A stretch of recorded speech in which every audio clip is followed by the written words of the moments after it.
Здравствуйте, уважаемые коллеги, уважаемые гости, уважаемые наши ветераны, полевики, сотрудники, молодежь. Всех мы приветствуем и благодарим, что вы пришли на наше мероприятие, которое называется «Закрытие полевого сезона 2022 года». Я думаю, что к этому моменту все наши полевые работы почти завершены, особенно, конечно, летние. Вот. И мы приурочили этот день к открытию нашей новой экспозиции, которая называется «Уголок полевика». Здесь буквально все собрано с любовью и с миру по нитке, как говорится, да? Здесь идейный вдохновитель вот этого уголка Людмила Васильевна Банчик. Вы все помните, как, значит, вот этот уголок пустовал и служил местом для фотографий, отличным местом, да? Вот. Но сейчас вот я думаю, что этот уголок приобрел наконец-то законченный свой вид. Вот. Здесь приняли участие наши сотрудники. Это Артем Семенович Егоров, это Вера Васильевна Самсонова, это Светлана Петровна Грибанова, это, сейчас скажу, Григорий Шапошников, наш молодой специалист, вот, которые нам предоставили эти экспонаты и многие-многие другие. Сейчас я хочу просто подчеркнуть, почему мы вот именно, могли бы просто сделать экспозицию и сказать, приходите, посмотрите. Мы все понимаем, что без экспедиционных полевых работ наш институт, просто-напросто не может существовать.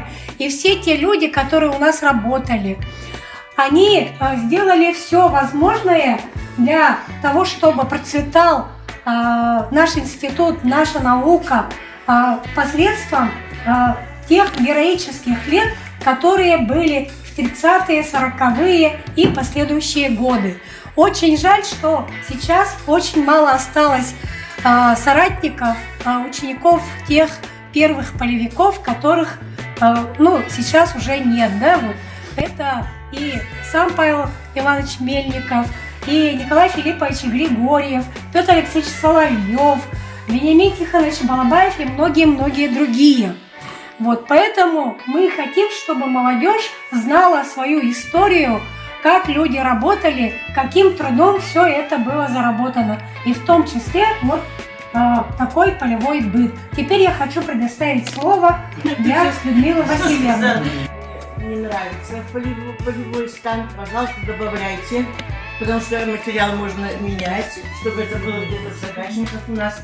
Это от вас зависит все. И поэтому, я думаю, у нас сейчас будет небольшой,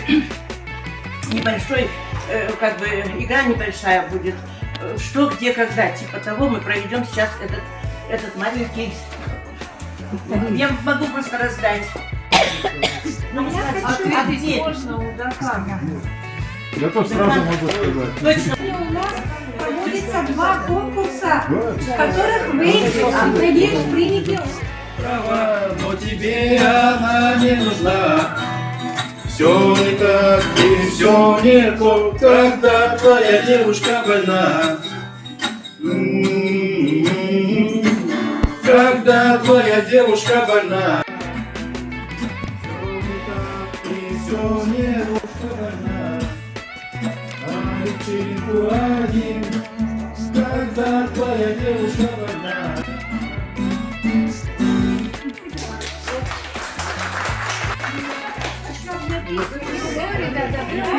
Говорить, песня просто хорошие, очень душевные слова.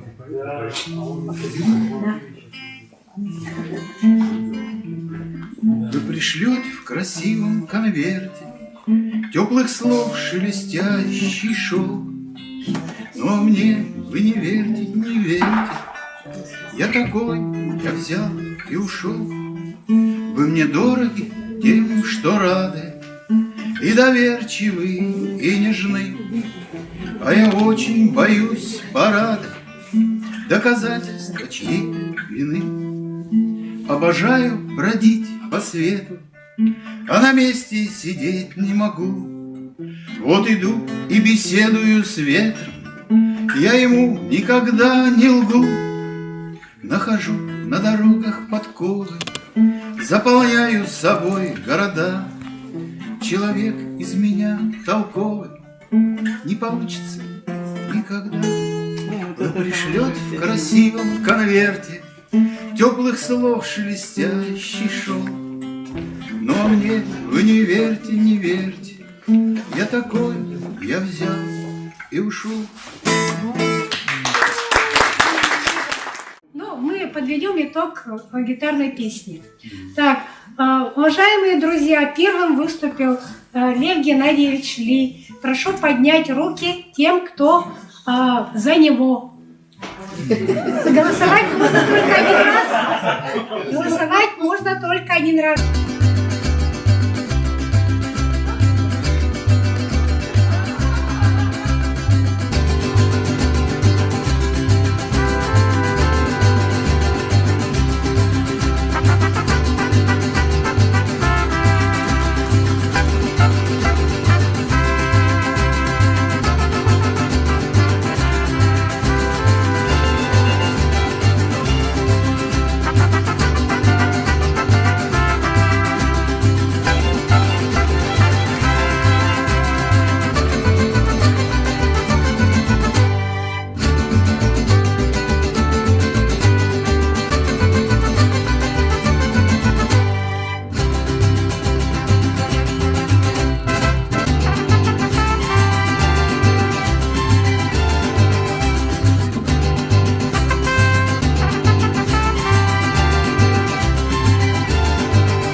Такая книга, человек, который изумительно умеет фотографировать и так далее. И вообще сама по себе книжка очень уникальная.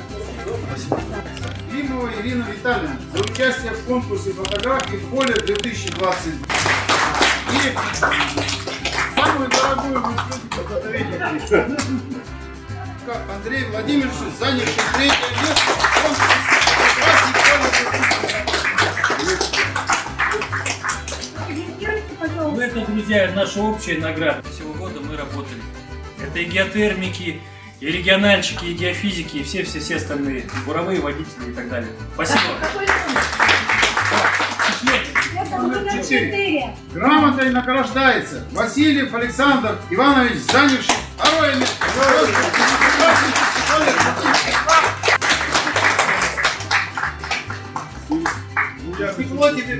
Ну, это на фотографии я там один был, что одиночный маршрут был, там селфи.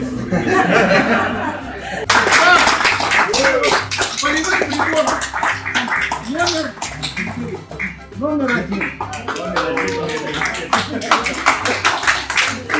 Вот крайняя фотография, номер 5, это фотография ледового комплекса. И люди, которые приходят к нам в наш институт, они в основном не знают, как выглядит мерзлота. Они все ожидают увидеть сверкающие льды под землей, но вот Кончарий Петрович всем показал. Очень красочная, хорошая фотография. Спасибо большое всем участникам. И вот эти фотографии мы будем использовать в деятельности нашего музея, нашей лекторской группы.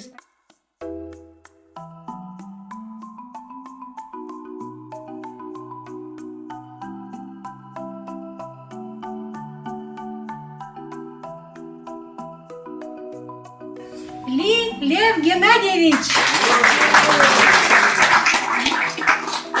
Мы услышали очень прекрасные песни. Спасибо вам большое.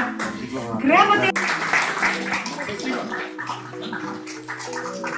Прекрасные песни, прекрасное исполнение.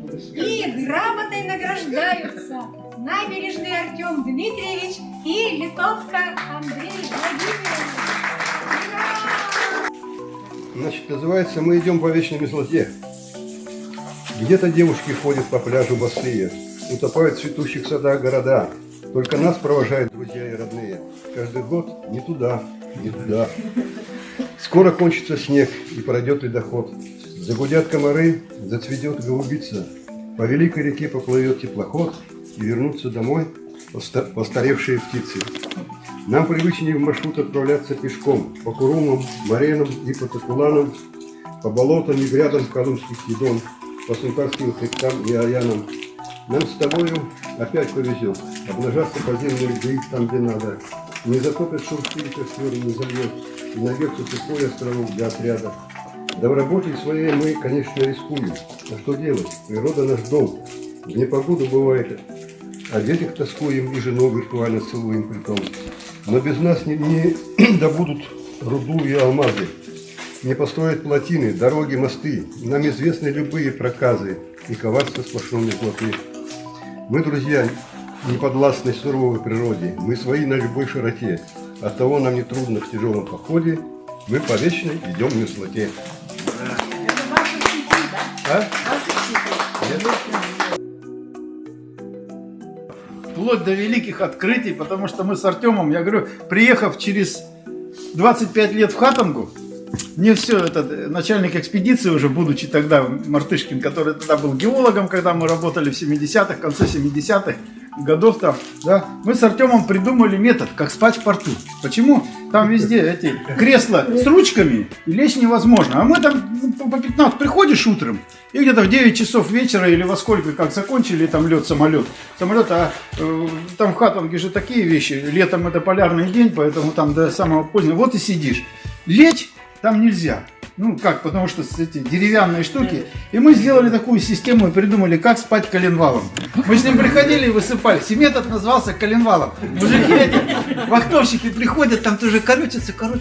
Ну что вы спите, высыпайте, ну попробуй. Они легли, потом смотрим, через год уже потом смотрим, так пол экспедиции спит, так заходит, мы как эти, такие моменты. Ну и вторая байка, там таких много, я говорю, что вплоть до открытия, но до сих пор, Артем, мы его не запатентовали, этот метод. Там действительно можно так выспаться, по-другому там нельзя. Сидя неудобно спать, а тут нормально, комфортно. Первые 3 дня трудно, а потом спокойно. Ну и это еще такой случай совершенно сумасшедший, за который мне в жизни стыдно до сих пор. Поэтому я про него говорю. Это, значит, ну, конечно, шутки там какие-то, прибаутки, там кто-то кому-то что-то там подсунул в полях, это всегда было. Ну и Борис Васильевич, он был мастак на все это дело.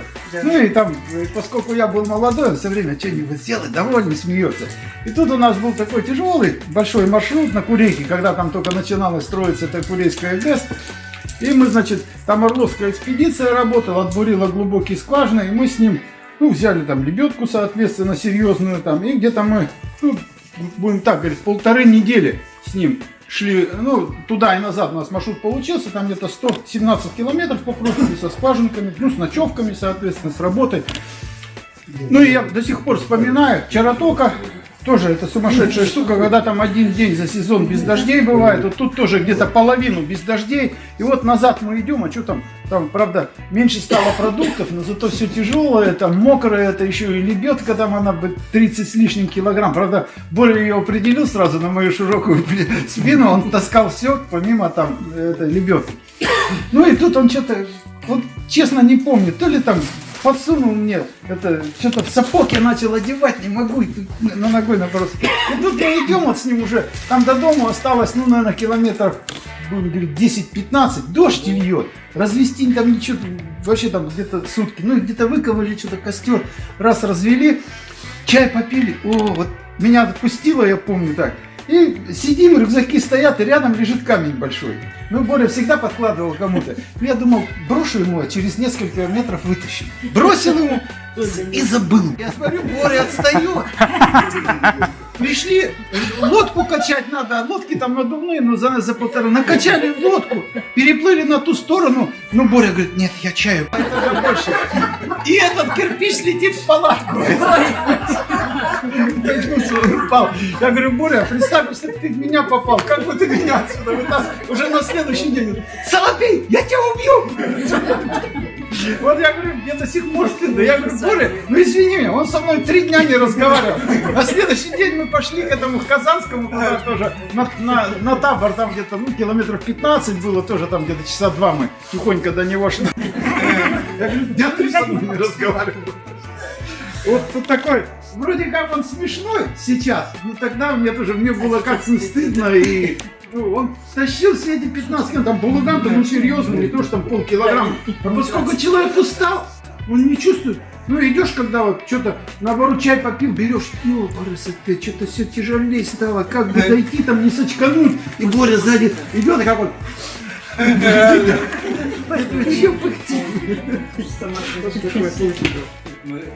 Дожди были неделями, вообще сплошные. Вот, вертолеты все равно не летают, а мы ждали вертолеты все равно на берегу Хатанги. И вот спали сутками. Вот кто первый встанет? Он готовит еду. Он должен встать и сразу должен костер развести, чай поставить. И вот мы все лежишь, не могу до последнего. Но всегда Боря попадал. Он часто попадал. Уже тоже выходит, ругается, До последнего. нет, просто не в моготу было, мы с Артемом терпели. Да, это тебя же. Надо камень туда положить. Камень нет уже. Тот самый камень. И мост постоянного срока. И музей. 33-й тоже Борис Васильевича. Он там поцарапал эти БВ. Вот так, ага, да. И вот это мост постоянного срока тоже его личный. Тоже рабочий. Это вот Кулачко. 3 километра И Вовка Коновалов, нет? Тогда не было, Вовки не было тогда. Ну и был. Володя не было. Я тогда, не да? был. И вот кое-как мы по 5 метров, по 3 метра вытаскиваешь вот так. Вот так. А когда опускали, отдыхаем, наоборот, там тонет же медленно, там груз-то большой. А мы специально, чтобы там оставить груз, нитку тонкую такую делали. Думаю, там бурильная труба там останется, дернем как-нибудь. А там она, оказывается, это амортизирует просто верхняя часть. И все. И мы до конца эту трубу вытащили полностью. Ну, уже осталось, то что там ронять эту трубу, и потихоньку все это вытащили. Ну, что вспоминать в 70-х годах в институте эпопея БАМа. И все от мала до велика, все дирекции, все научные сотрудники, все ездили БАМ изучать. И жили они, самое меньшее это полгода. И годами вот Саша Потапов, Зинаида Георгиевна 3 года жила в БАМе, изучала мерзлоту. Все хозяйство бросила и 3 года там жила. Они такие преданные были. Вы сейчас, когда я слышу, а что, ты еще не уехал, Поля? А мы уже приехали. А эти, они самые меньшие по полгода. В мае уезжают и в октябре-ноябре приезжали. После этого начинаются камеральные работы. Камеральные работы все руками, не компьютеры. Ничего не было. И вот это Светлана Петровна, она здесь была же, Светлана Петровна, Рубанчик, Людмила Васильевна, они сидели годами и рисовали вот эти разрезы, карты на кальке, в ватмане. Все время они так работали. Все чертежи только руками делали. А сейчас компьютером нажмут и все выходит. Они сейчас удивлялись бы. Мария Кузьмична всегда удивляла. Как это карту вы так быстро делаете? Раньше-то она не представляла. Но компьютерная графика, она без души. На тех рисунках там душа была. Может быть. В общем, раньше люди все жили только этой жизнью. Работа, ездить в поле. И, когда они обратно приехали, вот жены сколько ждали, дети сколько ждали, они уставшие все приезжали. В общем, мое впечатление такое. Весна, как март, как апрель, все думают только о поле. В то время, конечно, вот достать тушенка им все, а Соркин все время им доставал тушенка. Это он там в Центральной Якутии доставал. Мы никогда не пользовались лабораторией тушенкой института. Все время куда уезжали в экспедиции. Все время, да. Что тут снабжали. Трудно было, конечно. Но я смотрю, сейчас снабжение у них хорошее было. Вот спальные мешки и ватные, и верблюжьи, ну всякие были. А копченая колбаса какая была? И склад, вот этот склад, полный прямо стоял. А сейчас я не знаю, там много, мало. Сколько костюмов. И каждый раз выдавали 200 грамм спирта. Давали, Глафира Григорьевна давали. всегда приходили с ляжечкой. Приказ 200 грамм спирта всем давали. Давали. Все было. Языком был. И начиная от БАМа, кончая до Банкиной губы, везде и всюду, они бурили море, искали, я не знаю. Мерзлоту искали. Что-то нашли однажды какое-то дерево, остаток дерева, и Катасонов так обрадовался, что что-то они из глубины вытащили. Дерево-то они на возраст определения им органика нужна была, поэтому это был ценный материал.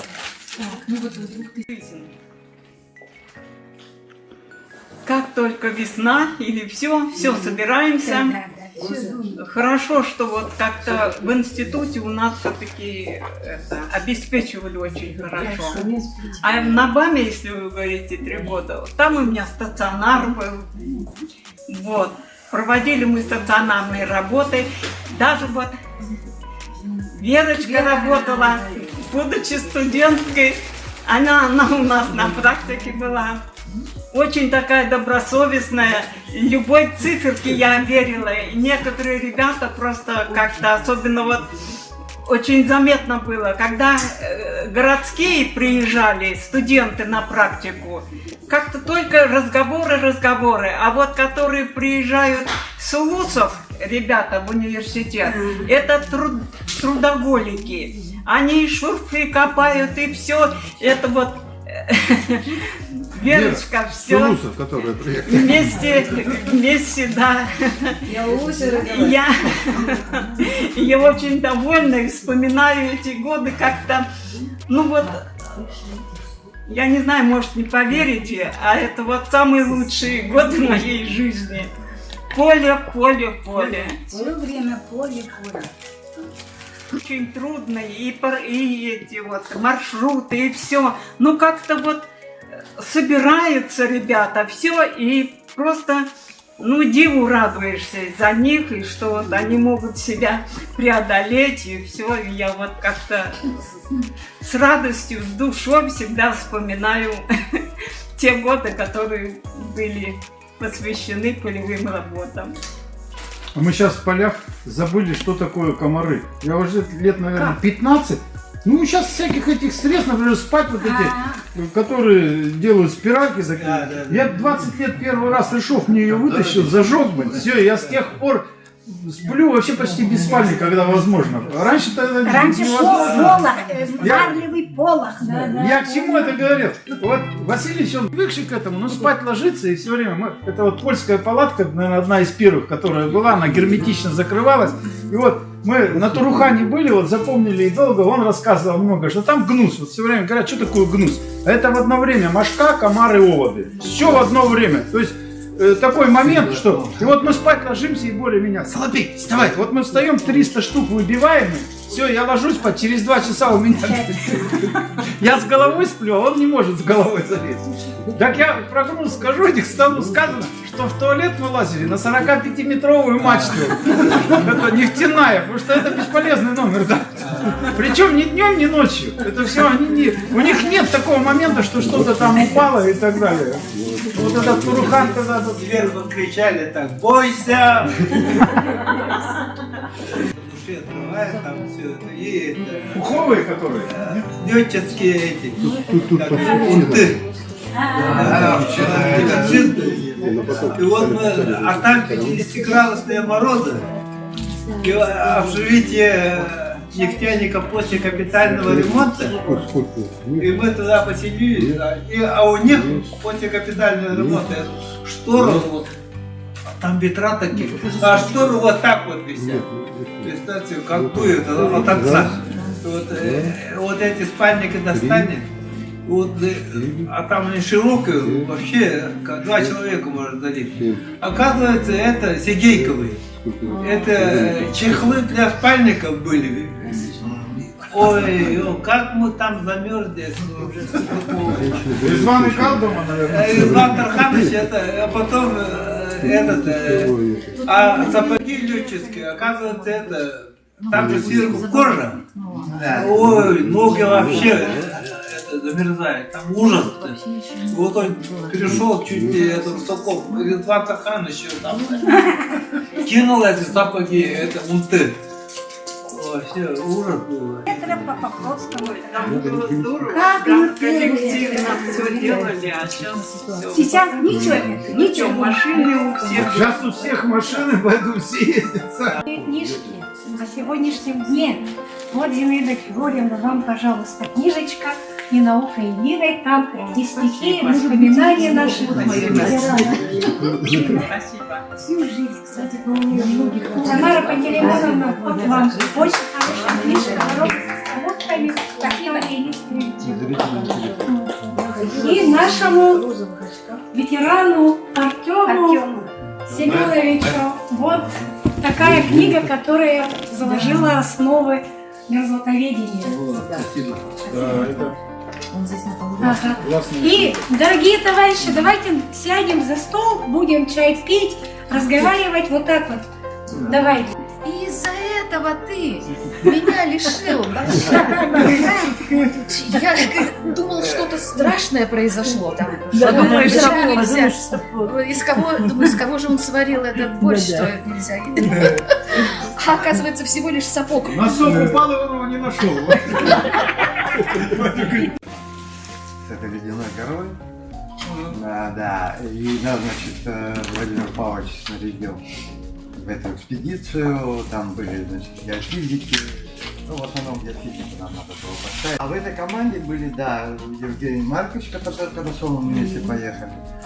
А там со стороны Игарки, значит, Гаврил Егорович Карпин. Вот. Ну и, значит, на пароходе значит, груза очень много, это тяжелое оборудование. Вот. А на пароходе мы сплавлялись до примерно, ниже Курейки, туда, значит, уже ближе к Игарке. А там должен был встретить нас Крио. И забрать, и не заезжая в Игарку, мы должны были высадиться на этом ледяной горе. А вы с Красноярска, наверное? Да, мы с Красноярска.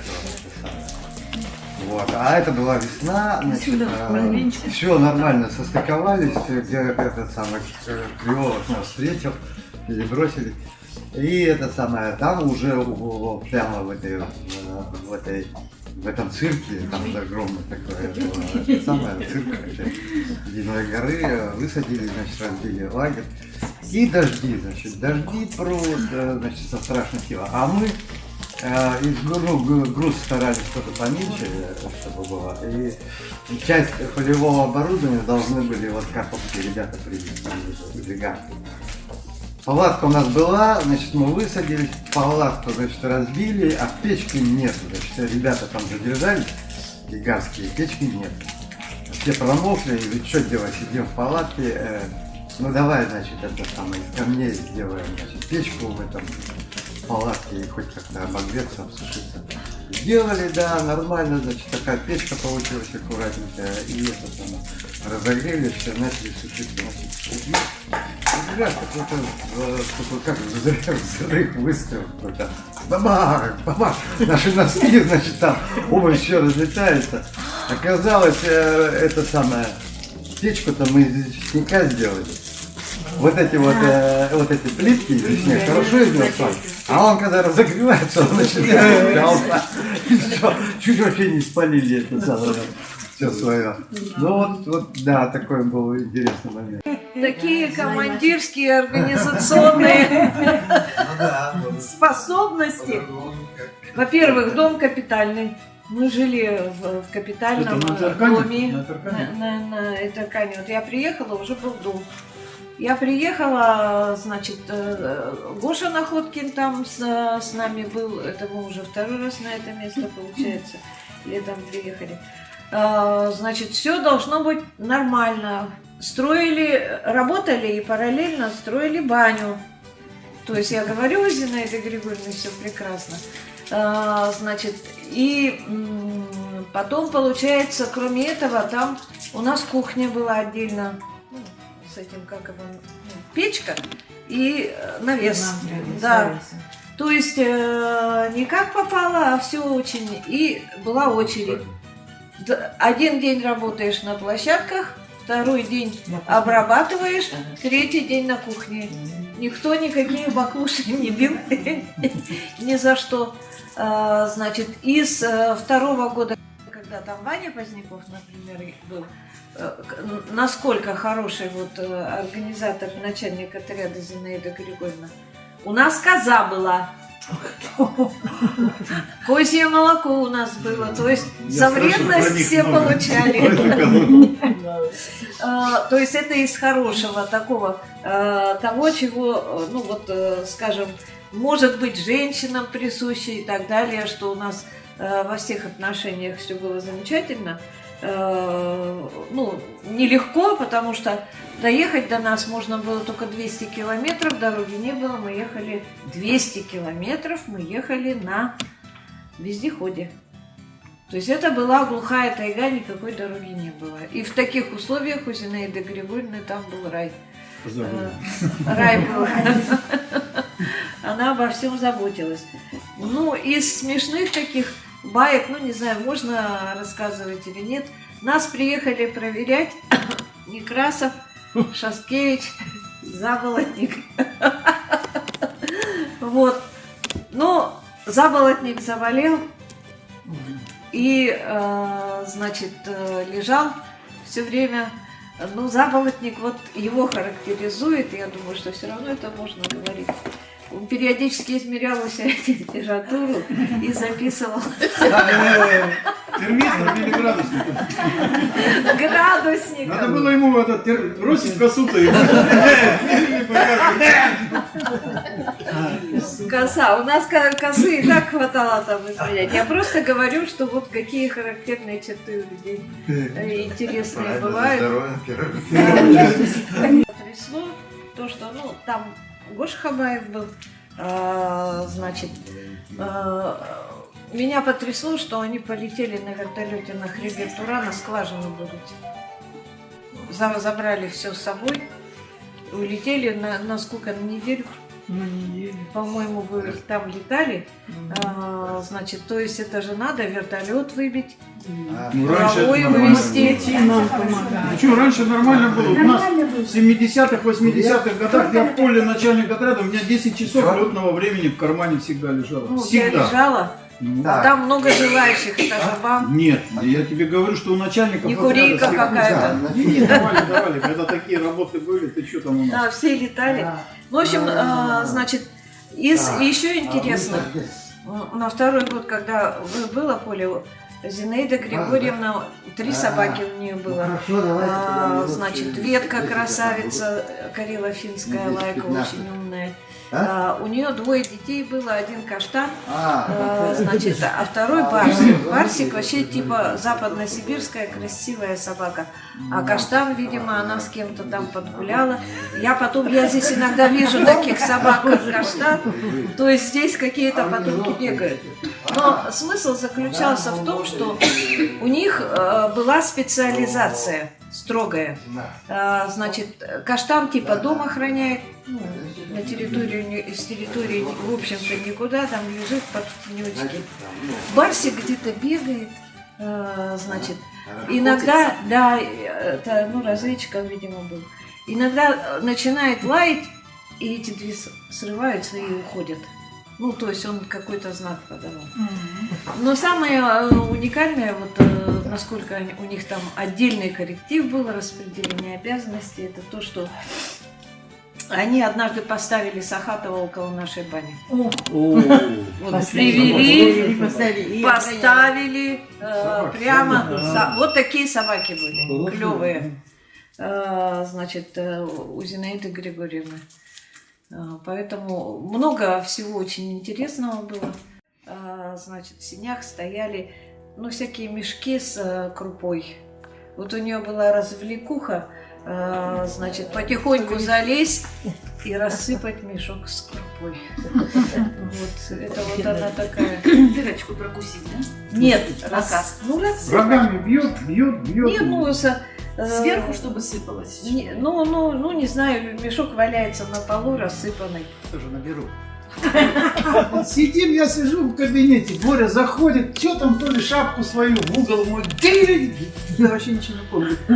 Вот так. У него там не хватило 4 месяца до 50, а у меня перебор несколько. А там эпопея была какая? Там же 6 месяцев работаешь, у тебя считают 6 месяцев. А если работаешь в поле за год 6 месяцев 1 день, у тебя считается целый календарный год. Вот у меня таких моментов там 7 месяцев, 8 месяцев, мы тогда много лазили. Вот набралось 14,5 лет, вот тогда, когда они уходили в 50 лет, то есть вот этот стаж полевой, там было 14,5 лет, и с 50 лет можно было уйти на пенсию. Вот Боря ушел на пенсию так, и потом Володя ушел, он ушел, у него получилось на год он ушел, ему начали платить пенсию в 52 года, в 53-м этот указ ликвидировал. То есть там заставили, принесите справки с геологических экспедиций.